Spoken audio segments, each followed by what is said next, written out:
In today's episode, Sean and I dive into the often overlooked yet crucial aspects of real estate transactions. We'll be discussing the essential steps and processes involved before, during, and after a transaction, highlighting the importance of preparation for both buyers and sellers. Whether you're a first-time home buyer, a seasoned upsizer, or a downsizer who hasn't transacted in years, this episode is packed with valuable insights. We'll share real-life stories and expert tips on how to avoid common mistakes, the importance of detailed planning, and the role of professional guidance. By the end of this episode, you'll have a clear understanding of how to navigate the real estate journey smoothly and successfully. Stay tuned. Thanks for pressing play. You're listening to the Broady Windsor Group on Real Estate, the podcast for homeowners seeking guidance and support on everything related to owning a home. This includes much more than just buying or selling. We've got you covered for everything from mortgages and financing to home maintenance tips, renovation and design advice, and of course, the latest insights and analysis on what's happening in our local communities. Good morning, Shawnee. How you doing? Doing well. How are you? I'm well, thank you. How's the golf game coming along? Good days and bad days. Slowly getting better. Awesome. I'm obviously ready for the Euro game today. Hopefully England pulls their finger out and doesn't pull in Italy. So enjoy. It's going to be fun. So today I wanted us to jump into a topic that doesn't get a lot of coverage in the real estate industry. And that's really the process and the steps involved before and after transaction. So I wanted us to dig into that today and talk about the process and what clients and homeowners need to be aware of before they embark on the process.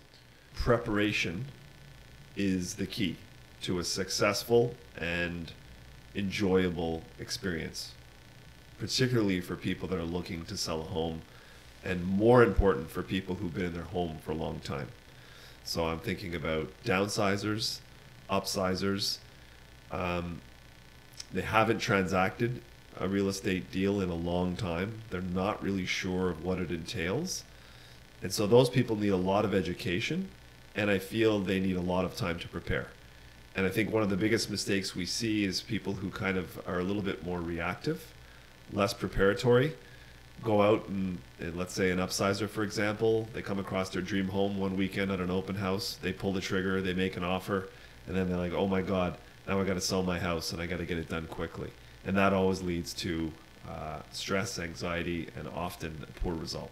Yeah, I think, as you mentioned, most people are completely unaware of how much time and how many things need to get done before A, buying a house, or B, selling a house.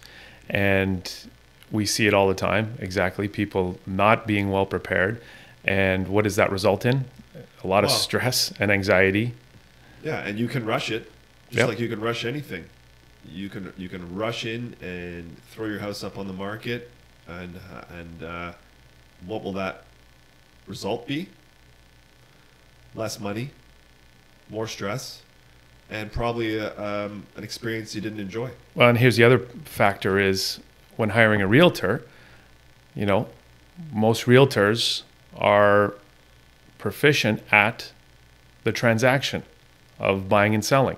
So that's why you hire a realtor, is to guide you through the process of knowing how to read a contract, what clauses to put in, how to negotiate, right? These are the things that people in their mind think, well, that's why I'm hiring a realtor, is to manage that transaction. And it's very similar to, in the old days where you had a stockbroker. You didn't have a wealth management advisor, and you had somebody, most people were managing their own, portfolios, and they had a stockbroker that they would call and say, I'd like to buy or sell this stock. So having somebody who's a professional, who's proficient at that, is only one piece of the puzzle.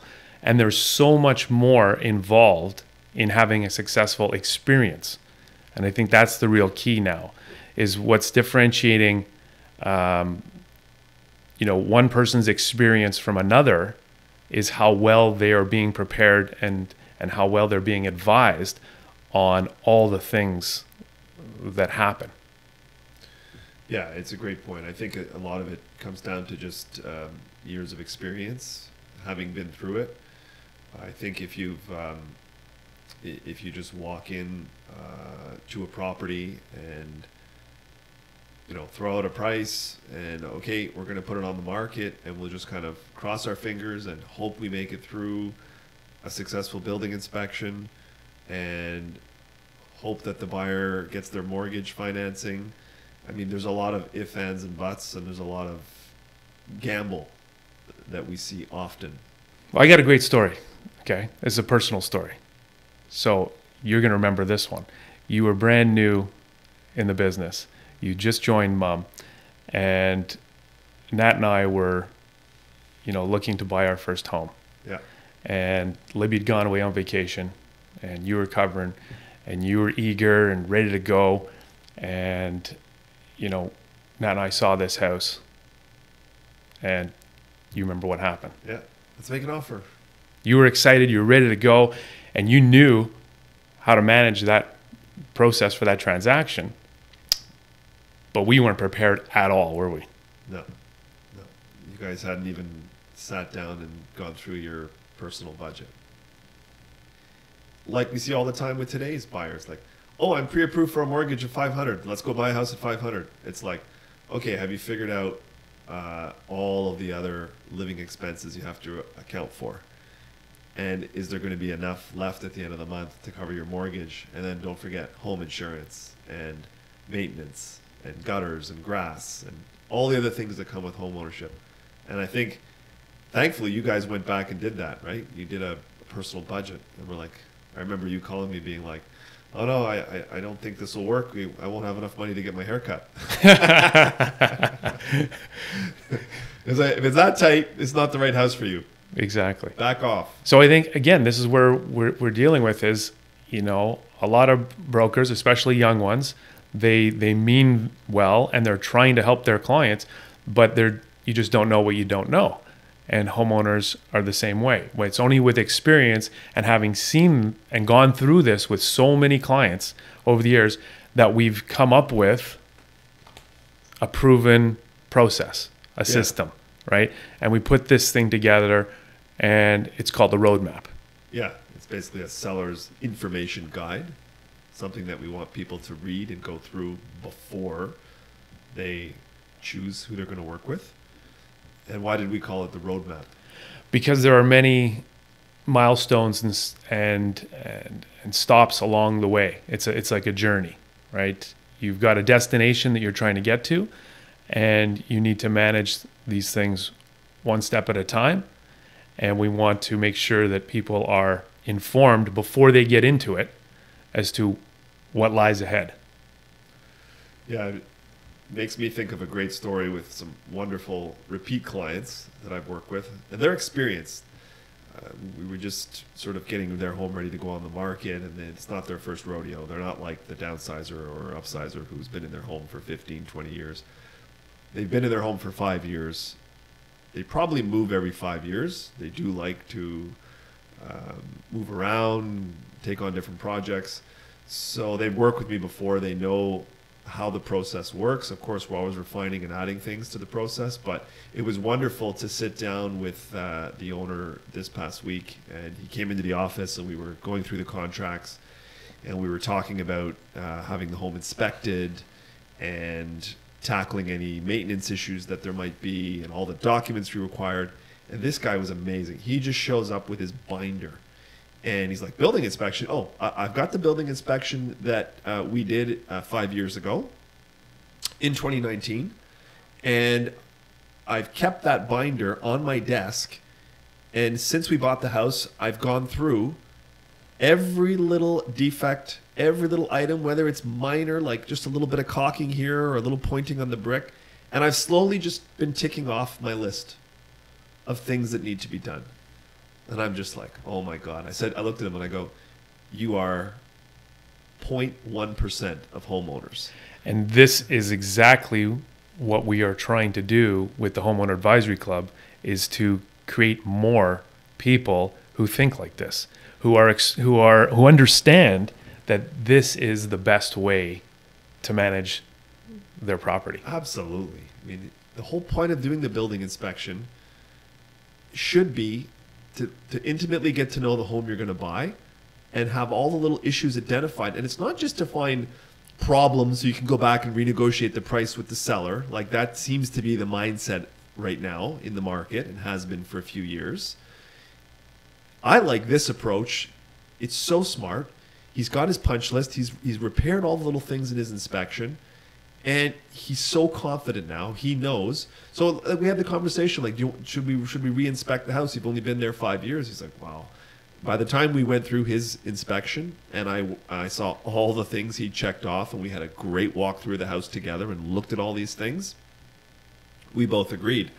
I don't think we need to do another pre-listing building inspection. I think we are confident.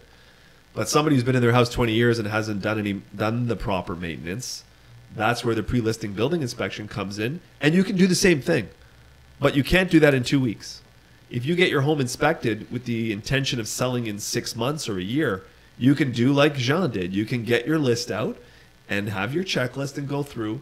And it's like, explain to our audience how great the experience is for a seller when they've done that home maintenance. It's incredible because you don't have the stress of wondering, oh my God, what is a buyer going to find when they do their inspection? And, you know, when they've done all that, you know, maintenance work, repair work, they are increasing the value of their home. That's what I was getting at, the value. Because buyers right away pick up on this. Well, I'm working with buyers right now where we're doing exactly this. We're looking at a home and he's looking at it going, I'm going to have to do the roof. I'm going to have to, you know, fix the gutters. I'm going to have to do some landscaping. I'm going to have to fix that crack. And it's all these things that he's adding up in his head going, okay, I got to reduce the price by that. Plus, I'd like to do some cosmetic renos that I'm actually going to enjoy. Plus, I got to do it all and manage it all and deal with the contractors and take all that headache on. And I'm busy and I got kids and I don't want to have to do all that. Yeah. Whereas I have sellers that have got everything turnkey ready to go. The buyers come in there, they're like, oh my God, I don't have to do a thing. Bang. I'm happy to pay over asking price for this. Exactly. Pay you top dollar. Yeah. Yeah, we see it all the time. Yeah, it's a no-brainer as far as I'm concerned, but a lot of people... So let's get back to how long this process takes, because again, we see all the time, a lot of people think or expect that they can call up a realtor and have their home on the market in 2 weeks. Well, some of them can. Yeah. And explain who can. Yeah. We just had one that went on the market. It was built 5 years ago. So you're looking at basically a new home. But even a 5-year-old home, guess what? There were Sat issues. Down. There were some issues, but minor stuff, maintenance things. We had a pre-listing building inspection. We all agreed that was a great strategy. And there was some plumbing things. So we had the plumber come back in, laundry list of repairs. You know, this sink was clogged with hair. This tap had a little leak in it. A little caulking missing in the tub here. Had all those things done. Go into the inspection report, annotate all the repairs. Got an offer on the property. Buyer reads it, sees all the repairs done. It's like, that's a conscientious home seller. I'm happy to buy a home from someone like that who's maintained their home. And it just translates into more confidence, which translates into better offers. Exactly. Because again, a buyer's looking at stuff that hasn't been done. They're like, well, what else can I can't see? Exactly.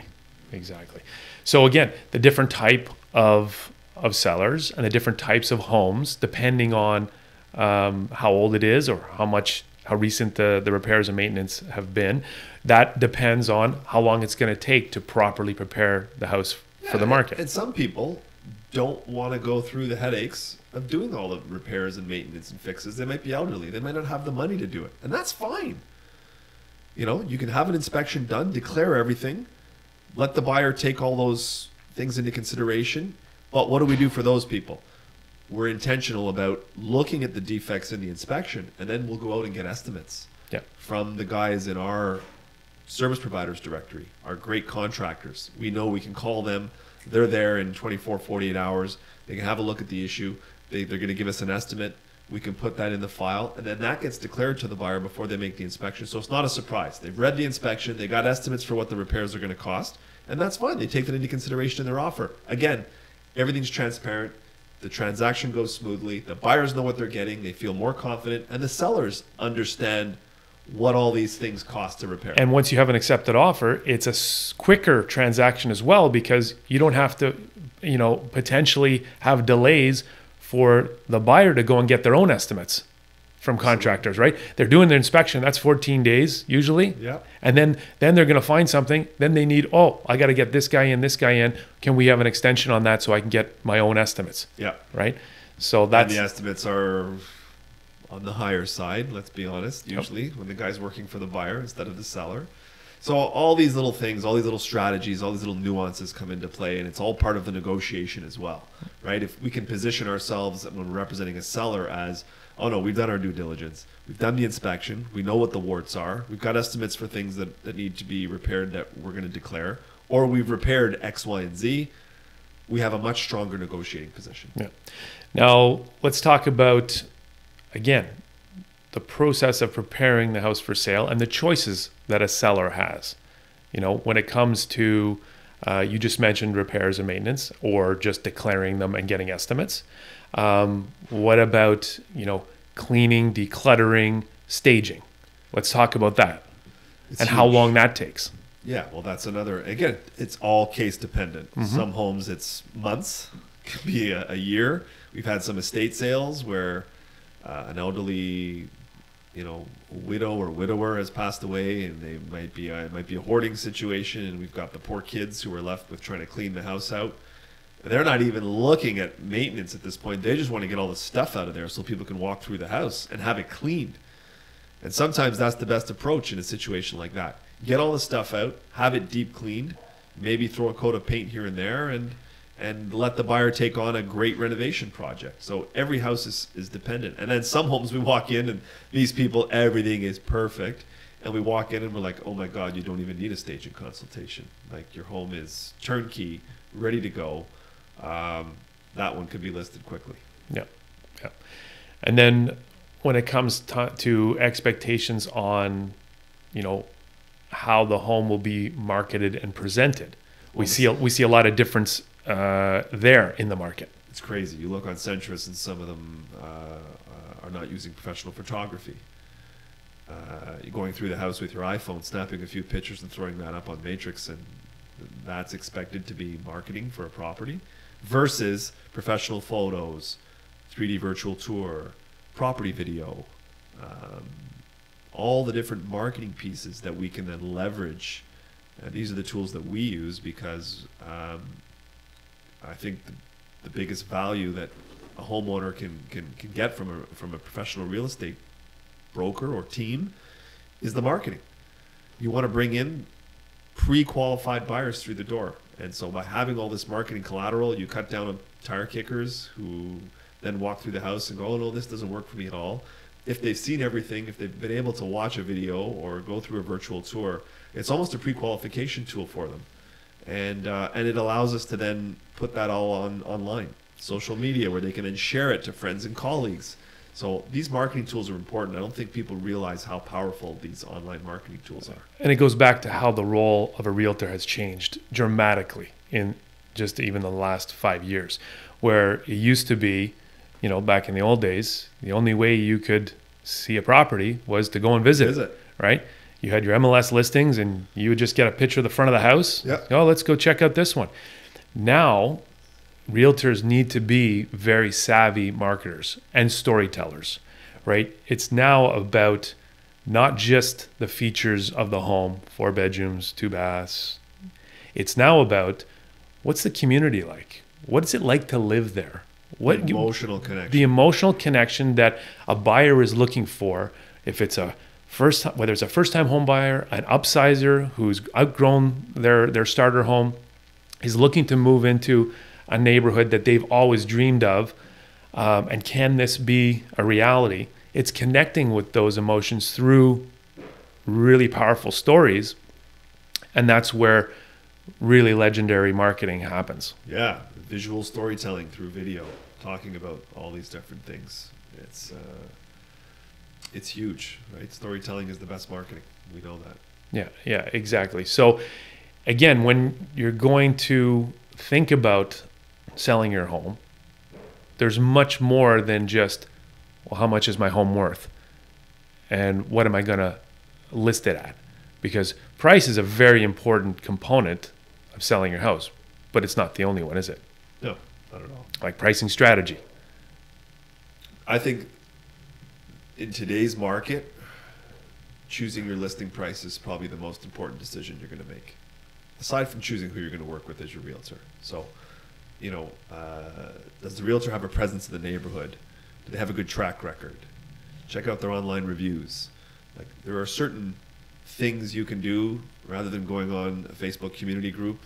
Like I saw yesterday, like, does anyone have a recommendation for a realtor? And there's 450 people who go on and recommend 450 different realtors. Like, did you get any further ahead?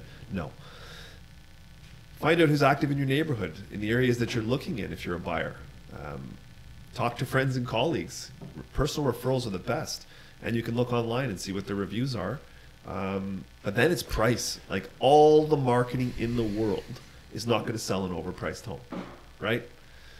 People are comparison shopping. They have to be getting value for the nicest home with the most marketing, the greatest marketing in the world. If the price doesn't make sense, you're not going to get any offer. You're just wasting your time. Yeah. And then even before talking price, right? You just mentioned, when you're selecting the right person to represent you, to work with, right? I guess it's very important to ask them, do you have a process? Do you have a system in place?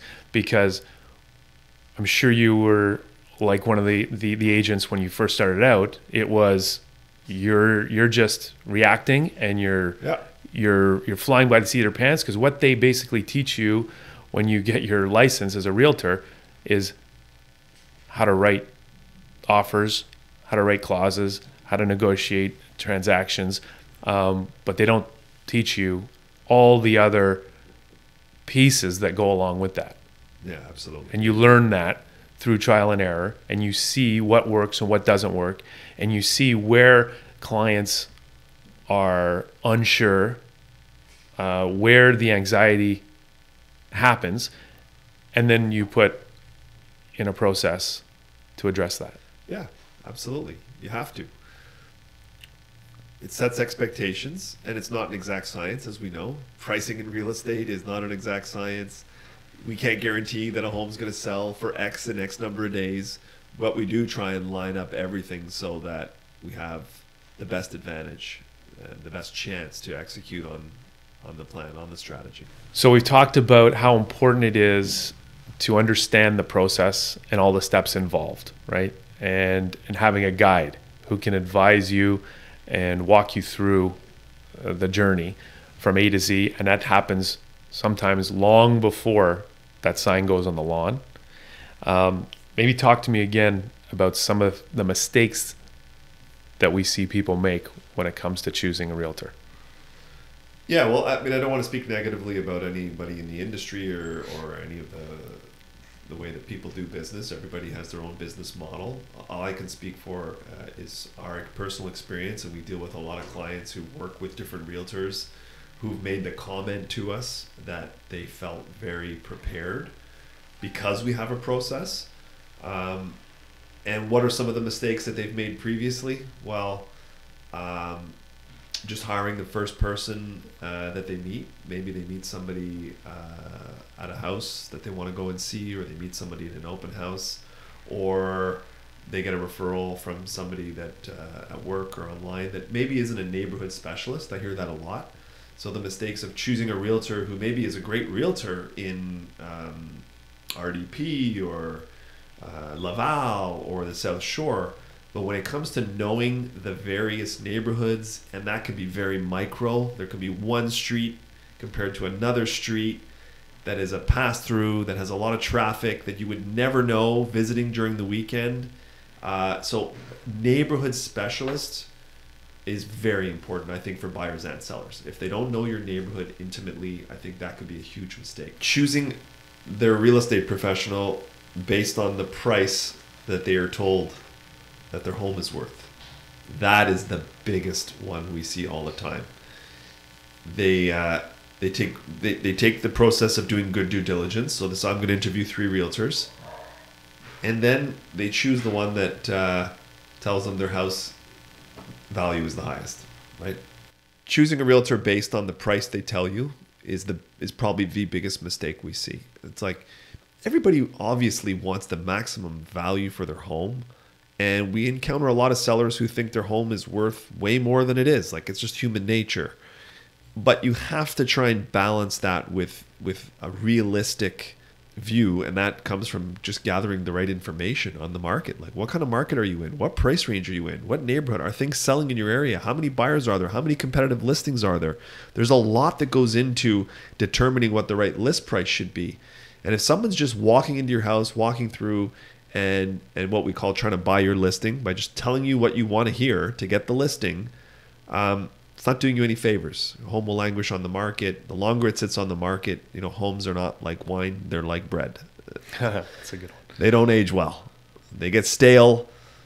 The bargain hunters come in. They start making lowball offers. Like, why is that home been on the market? What's wrong with it? You hear that all the time from buyers. You don't want your home to sit on the market for 6 months. And you hear the classic, well, I'm not in a rush. Like, I'm fine to let my house sit on the market to get my price. But in fact, that almost never happens. The longer it sits on the market, the less and less interest it gets, the lower the offers are, and you end up selling it less than you would have when it's new on the market. When it's new on the market, buyers are like, oh my God, I better jump on this before somebody else does. It's new. It's exactly what I'm dealing with right now. I got buyers on the portal, and they're looking at homes that have just listed. And they're telling me, well, we'd like to come in, this much under asking. I was like, your chances of getting that are very slim. I was like, if you're coming in that far under asking, you should be looking at the ones that have been sitting on the market for 45, 50 days that haven't had an offer. Those ones are going to be probably a lot more negotiable than these ones that have just hit the market that look to be well priced. Yeah, well, it's every opportunity for a buyer is different and specific. I think you have to look at different properties may take longer to sell, and specifically in different price ranges. Like, a $3 million house is expected to sit on the market a lot longer than a $400,000 house. Sure, supply and demand. Supply and demand drives that. But anyway, back to the mistake. The mistake is, going with the highest list price, having the home sit on the market, and then you're not, people ask me, like, why would a realtor do that? Why would they tell me a high list? Just tell me what I want to hear. And it's like, well, you have to know a little bit about how some of the thought process works in the industry. Some of the things in the industry that maybe aren't necessarily in the best interests of the client. It's like, why would a realtor want to have a listing? Well, by having more listings out there, they have more signs out there. They can leverage those listings to try and get other listings and get buyers. So they may say, well, I'll take this listing overpriced. I'll then, in a month, try and hammer the price down, and I may pick up a buyer out of it. So for a broker who doesn't have any business and is struggling, taking any listing is better than no listing. So, which again is why it's misleading sometimes just to look at who's active in your area, because sale sign, for sale signs doesn't mean they're actually getting sold signs. Sold exactly.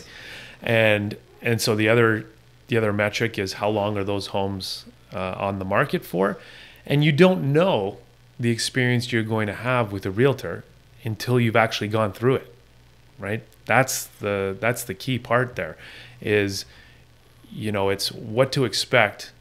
If they can't sit down with you and explain, this is what you can expect, and this is the experience you're going to have. Of course, we don't have a crystal ball. No. We can't guarantee anything. But the more knowledge you have about how the process works, the better experience you're going to have. I think the number one complaint I've heard is that there were things that happened that were unexpected. Surprises. Unpleasant surprises that they weren't even aware were a possibility. Right? And as long as you have been explained, well, here's what could happen. Yeah. Scenario A, scenario B. Yeah, here's what could go wrong, and they often do. Exactly. We can't control everything. So as long as a homeowner, a client is aware of what could go wrong and then has a plan in place to address it, they feel more empowered. Yeah. They feel in control. And I think that's the ultimate, is to have that, confidence that you're being guided in the right direction. Yeah, and then I think another mistake people should be aware of or should think about when looking to hire someone to sell their home, is it's like any industry, right? Choosing the cheapest option. So choosing the realtor that offers them the lowest commission. And I think the old adage, you get what you pay for, generally, like anything. You can get a cheap lawyer, you can get a cheap accountant, you can get a cheap guy to cut your hair. And so you might have a bad haircut, you might have a terrible experience in court and lose, and Revenue Canada might come after you for improperly filed taxes. Same thing in real estate. There are discount brokers who work on volume, who are happy to take a listing at a lower commission rate. You'll get less service for it, and that might work. It might be great. They might get lucky and get a good offer and you sell. Fantastic. But more often than not, when you need somebody who's a little more hands-on and has a little bit more experience and has a process and is going to guide you from A to Z, I think it's like anything. Like, I always realize the value in paying for professional service. Yeah, it's like, how sophisticated and knowledgeable are you about this? Have you done this many, many times? Do you know the ins and outs of it? Or do you need to rely on a professional to help guide you, right? And let's not forget, what's a huge part of the value we bring to the table? It's when the negotiation happens, right?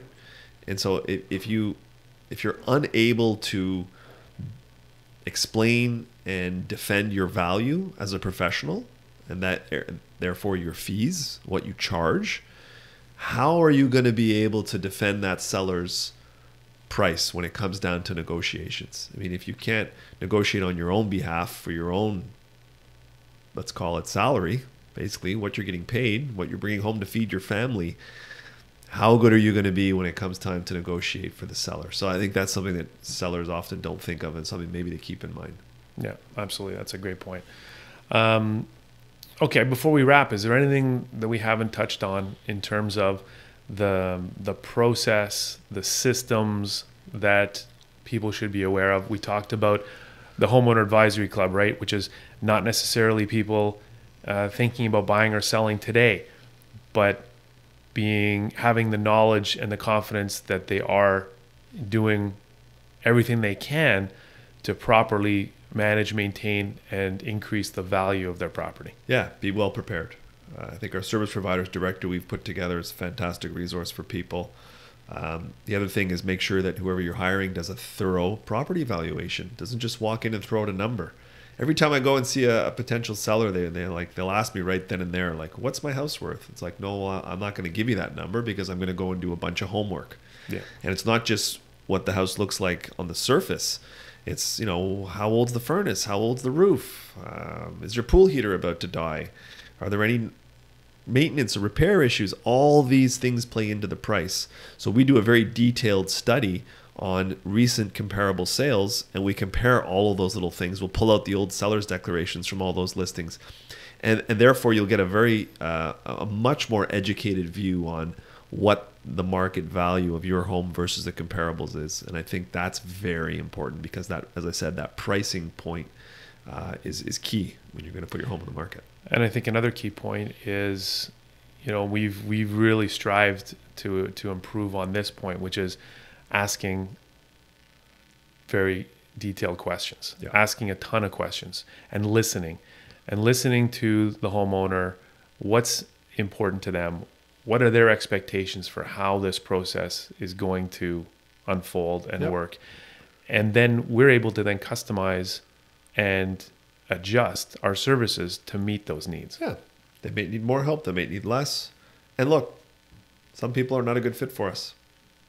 We decline quite a few clients who don't want to follow a process and are looking for something different than what we offer. Like full service, full fee brokerage services is what we offer. And if clients phone us and are looking for something different, we might refer them to somebody else. There's a great story I heard about a client at Southwest Airlines who used to write a letter of complaint almost every month saying how she didn't like the fact that there was no assigned seating. She didn't like the fact that there was no first class, and she kept complaining. And the CEO wrote her a very nice letter saying, we wish you the best of luck.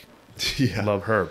So you're not our ideal client. You're not going to please everybody. We're not going to please everybody. So you're going to work with somebody who aligns with your values, with, you know, the way you would like to operate. Yeah, they have to be comfortable with our team approach and our fees and the way that we like to do things. We don't rush. That's the number one thing I think we try to avoid, is rushing homes to market. Yeah. So if people want to follow the process, I think we've learned they're going to have a good experience for the most part. We try our best. Don't have a crystal ball, and some things in this market throw you a curveball. But being prepared, like the Boy Scouts, usually ends up in a positive result. Because I think we've got that comment recently, like you mentioned, clients that have not been through this in quite a long time, the 15, 20 years in the same home, and are now doing a buy and a sell.